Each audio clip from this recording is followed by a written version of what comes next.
তুমি দেখবি মজা। ওর সমস্ত চুল সাদা হতে শুরু করবে, পুরো একদম বসন্ত রোগীদের মতো হয়ে যাবে।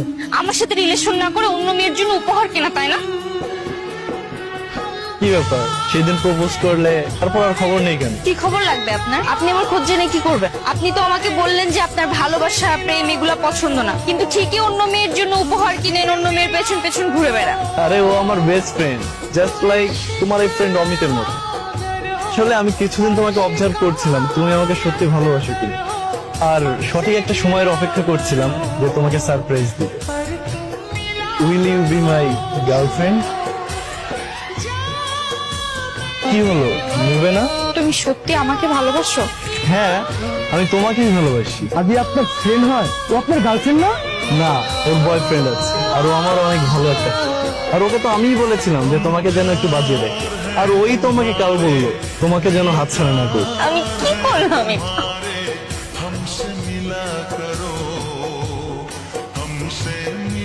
স্কিনে যে ধরনের সমস্যা দেখা দিচ্ছে তাতে মনে হচ্ছে কঠিন কোনো ভাইরাস তোমার শরীরে আক্রমণ করেছে। আঙ্কেল, আমার এগুলো ঠিক হবে তো? ডাক্তাররা তো চেষ্টা করে একজন রোগী সুন্দর মতো বাসায় ফিরুক।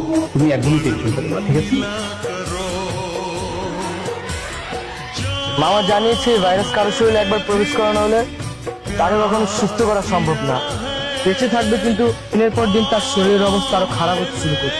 বাংলাদেশের কোনো ডাক্তারই কি পারবে না? বিশ্বের কোনো ডাক্তার এটার সমাধান করতে পারবে। এই ভাইরাসটা যে আবিষ্কার করছে সে সবার প্রথম নিজের শরীরে ভাইরাসটি প্রবেশ করেছে। সে শত চেষ্টার পরেও নিজেকে সুস্থ করতে পারে। তানহা, তোমার সাথে আমার কথা আছে। তোমার চাদরটা একটু সরাও না, আমি তোমাকে একটু দেখি।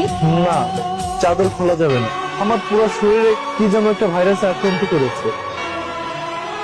তুমি কাঁদছো কেন? আরে বাবা, আমি ঠিক আছি। দাঁড়াও, আমি সাদিয়াকে কল দিচ্ছি। হ্যালো সাদিয়া, কই তুই, আসবি না? আমার না খুবই ভয় লাগছে। দোস্ত, আমার তোর সাথে দেখা করতে পারবো না রে। সামনে আমার বিয়ে, তুই তো জানিস। তুই একদিন আমাকে আর ফোন দিস না, কারণ তুই ফোন দিলে আমার খারাপ লাগবে। আচ্ছা ঠিক আছে, আমি সুস্থ হলে তারপর দেখা করি। তুমি টেনশন করো না, এর একটা সমাধান নিশ্চিত হবে। তুমিও বাসায় চলে যাও। আমার এই রোগটা যদি লসে হয় তাহলে তোমারও ক্ষতি হতে পারে। হোক ছোটে, আমার তাতে কিছু যায় আসে না। তুমি একটু আমার পাশে এসে বসো না প্লিজ। পাগলামো করো না তাহা, তুমি বাসায় চলে যাও। বলেছিলাম না, তুমি তো বিশ্বাস করো না। এই দেখো আমার অবস্থা।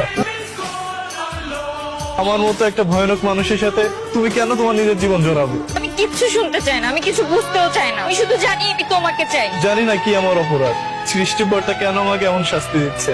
আমার এই জীবনে আমি তোমার সুন্দর জীবনটা নষ্ট হতে দিব না। তুমি বাসায় চলে যাও, এটাই আমাদের শেষ দেখা।